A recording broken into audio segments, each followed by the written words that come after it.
Hey guys, welcome back to my Positively Diverse channel. I'm Joti Gata Aura. It's great to have you with me today. I've got an interview which I want to share with you, which I did a few months ago with Caryn Franklin.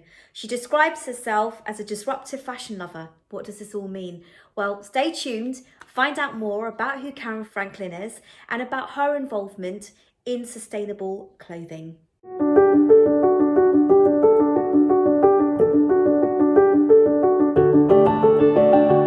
Caryn's had a lot of involvement with refugees in the battle zones, garment workers in free trade zones, with people in slums, and she's worked a lot with mental health experts and with MPs and governments.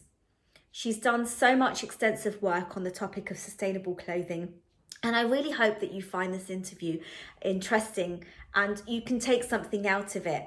She really is someone who is really raising awareness through the extensive work that she's doing. Hello, hi, good morning, Caryn.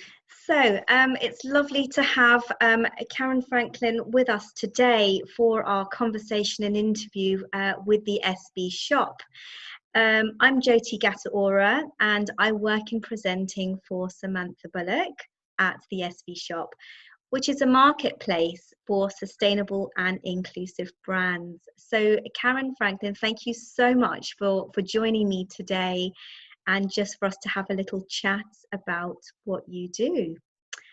Well, By the way, I was just so enjoying listening to you. Hello, everyone. Thank you so much for joining us, Caryn. Well, I just wanted to first of all kind of go straight into the first question. Really, I wanted you to just tell us a little bit about yourself, because on Instagram you describe yourself as a disruptive fashion lover. So, can you tell us more about those words that describe yourself? So I use that title simply because I work in fashion, and for me, I want people to immediately know that that doesn't mean I condone all of fashion's practices, and that I'm kind of active really in challenging fashion. I think it's an amazing tool in people's lives. It does have the ability to empower us and embolden us, and help us experiment with who we are, to promote, an idealized self, to promote a range of selves. So I think it's a huge tool for our well-being. But I also think that the fashion industry over the years, and remember, I've been in fashion for 39 years, Wow. and I've seen a lot of changes. The fashion industry itself has moved forward as a big machine, and does operate in an exploitative way and in a stereotypical way.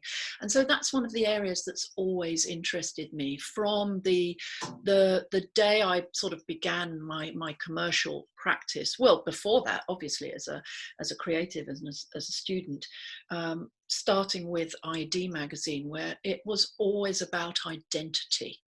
It was about who you were and your ideas and how you expressed yourself, and that ID worked with non-models. So I began fashion working with ordinary people who styled themselves up beautifully, and that's how I've always moved forward, really. And I have always wanted to see fashion reflect the spectrum of humanity and the beauty of us all, in sort of size, age, skin tone.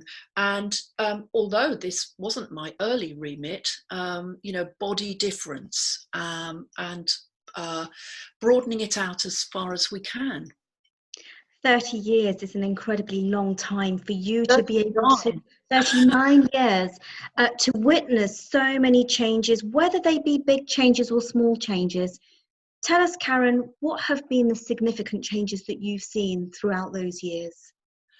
Well, I think a sort of key change in the early days was fashion on television. So that was the early 80s, and that was the mid 80s.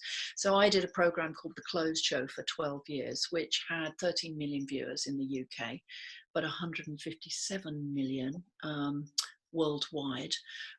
What had the potential to go in the homes of 157. Mustn't big myself up like that, you know. Fantastic, absolutely fantastic. But what it meant was certainly UK viewers suddenly realised the amazing innovation on home turf and wasn't looking to Paris and Milan. We moved into a space where people really bought into the idea of creating their own style, and designers who had now reached these audiences could work with big stores to bring their own aesthetic to the high street. So we had all these diffusion ranges. But I never foresaw value fashion. I never foresaw all of the manufacture moving out of the UK, moving across the other side of the world. I never saw the exploitation of garment workers, or indeed the sort of landfill waste and the toxic waste, which is why I would always say I'm a sustainability advocate. But then one of the amazing changes has obviously been social media, and the way in which we have all been able to say, I matter, I exist, I support the fashion industry, but where is the fashion industry talking to me and providing me with service? You know, I like to think I made a small contribution to that with my editorial, and certainly co-founding an early diversity campaign in 2009 called All Walks Beyond the Catwalk with Deborah Bourne and Erin O'Connor, which we took into the fashion industry in a kind of guerrilla way and worked with high profile creatives, but we realized it needed to go into education because we needed to empower the next generation of creatives to look beyond the catwalk. You know, the tall, thin, white model and the proliferation of her beauty ideal has, you know, it has impacts that are damaging to people's self-esteem, and that was clearly one of the things that we wanted to highlight. That's absolutely fantastic. I mean, I think when we think about our generation of young people today and who they are aspiring to, I work with young people quite a lot, and when you sort of think about who they're aspiring to, they want to see that representation. They want to see someone that looks like them. And when you're striving to achieve something that's not, you're causing a lot of insecurities within young people of today. It's a very concerning factor, really, and it comes into play in mental health as well. Now, I know that you've talked about sustainability. So could you tell us a little bit more about sustainability and how this links with the SB shop as well? Well, your relation with Samantha and the SB shop. Obviously, you know, it was exciting to meet Sam. I met her at Fashion Week one time, and we started chatting and learn about her plans for inclusive design, but also to work with designers who have a kind of ethical protocol, who are delivering, you know, best price they can, but everybody in the process is being honoured, correctly paid, and you know. Clearly, there isn't a kind of huge output of cheap clothing. You know, Sam has all those values and more. So that was really important for me to support. And, you know, I think what Sam has achieved is exemplary. And obviously she's a pathfinder in what she's doing. And she's an amazing role model and figurehead. And a sort of inspirational, kind of motivational person. You know, she is the best person for her brand, and all brands wish they could have someone who inspires so much excitement and confidence. So, you know, Sam is like so many small startup, carefully thought out brands approaching the building of her organization with integrity and authenticity. And I think that's what we all as you know, consumers of fashion and image are looking for. I think you've summed that up really, really well, Caryn. I think her values are, you know, exemplary. She's extremely passionate about what she does. And I think you can see those core values within her brand and the SB shop as well. And I think another thing as well that we were talking about earlier on is this word inclusivity. We hear it so often now. I mean, it was a word that perhaps people were unaware of, or unaware of how to explain the word or the definition of the word. You have explained this during our conversation, but can you define what inclusivity means to you? Well, I mean, I think I'd like to sort of broaden it in as much that certainly when we started All Walks, we talked about diversity in front of the lens and behind the lens. Yeah. And the inclusivity conversations go on, you know, quite often in a superficial way, with brands talking about who they might use to represent them front of house. But the fact is, as many big brands have found to their cost, you know, I need only say Dolce and Gabbana and the spectacular mismanagement of their entry into China and the luxury market by really undermining you know, Chinese people with their Western perceptions and their messaging. And so inclusivity means actually the whole organization. So we have diverse perspectives, we have diverse leadership, we have thinking outside the box, we have recognition of people's lived experience as a valuable tool for shaping how things have to happen. And that's, you know, one of the things that took me on to studying a Master of Science in Psychology, because I've spent a lifetime really trying to work with leaders in fashion. My area was very much mainstream fashion, but often seeing a kind of brick wall go up. You know, there are a great deal of, you know, there are many, many men, white men, running fashion, women's wear. And so just talking about the idea of femininity and what women needed to see would often kind of, you just see it glaze over, because people in position of power and leaders did not value lived experience of women. And so I wanted to look into the obstacles, you know, what prevents us from psychologically engaging with difference. But I also was able to uncover studies from the Centre of Appearance Research and from Rice and University, really promoting the value of a broader range of perspectives and representation for business efficacy and profit. Caryn, you've really gone beyond and like looked at statistics. You've got your data to kind of back up all of the information that you have. I mean, I find this incredible, really. You've spent so many years researching, putting together this useful information for everyone. It's incredible, Caryn. Are you actually continuing? So where are you now in your journey? Where are you now at the moment? Are you still advocating and conducting?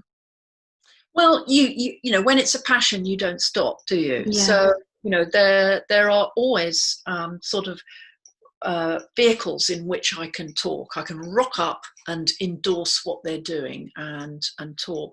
Where I am at this exact moment, interestingly, is sort of bringing together a couple of interests. So I've been volunteer sort of observer and advisor on the all-party parliamentary group for diversity and representation, and bringing people that I know who have lived experience in to give evidence to really flag up the very fixed mindsets and the damaging culture of for creatives working in fashion.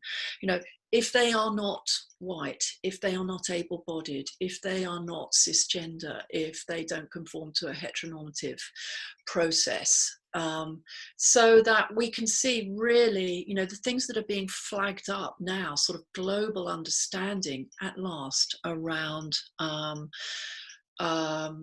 white supremacy, around, you know, fixed ideas in leadership. And so I've also been, as a visiting academic, as well, a visiting professor at Kingston University of Art. So I'm not really an academic, but I hold a post in which I give lectures about selfhood and objectification, white gaze, male gaze, unconscious bias, stereotyping. Yeah. So I have been plugged into an amazing group of academics, mostly Black academics who are looking to challenge the sort of post-colonial curriculum that we have in higher education, and how we can take that into our take their knowledge that they are providing and systems that need to be dismantled into each of our sort of educational institutions. So if there are any academics tuning into this right now and you feel like I would like the information that's being provided, to contact me. And where can people contact you? How can they get in touch with you? What's the best way of doing that? I would say the most immediate way is Instagram. Come and Right. find me on Instagram, Franklin on Fashion. Fabulous. Bit of an obvious name there on Instagram. But, you have to make these things up in 2 minutes, don't you? As you know, I'm going to join Instagram. What should I call myself? That's fabulous. If there's anyone out there who just thinks that they're going to reach out and they've got any questions that they want to ask Caryn, feel free to email or to drop her a message on her Instagram. And that detail, the information will be underneath the YouTube live as well. So on that note, Caryn, you've given us so much information. You've shared so much knowledge and also inspiration about what you've actually achieved and what you're actually currently doing. On that note, I wanted to actually ask you if you would be able to share with us a motto of yours or a quote that inspires you, that's going to inspire all of us. That allows you maybe to sort of or allows us to reflect on our self-worth, or perhaps maybe touches on inclusivity. Or is there something that you use to? Well, there's a little voice that I have in my head that does, that I do remember this particular motto, and so it travels with me simply because it does really remind me that it's important to just show up. Just do whatever you can. So that motto is, there's no such thing as failure, only attempt at success. I absolutely love that. There's no such thing as failure. And the last bit, I didn't quite hear that. Only attempts at success. That's wonderful. That gives us that positivity and that drive to go and achieve what we want to achieve without anything letting us, preventing us from doing so. That's wonderful, Caryn. Thank you for sharing that with us. And it's so wonderful to have you with us today. I'd like to thank you so much for your time.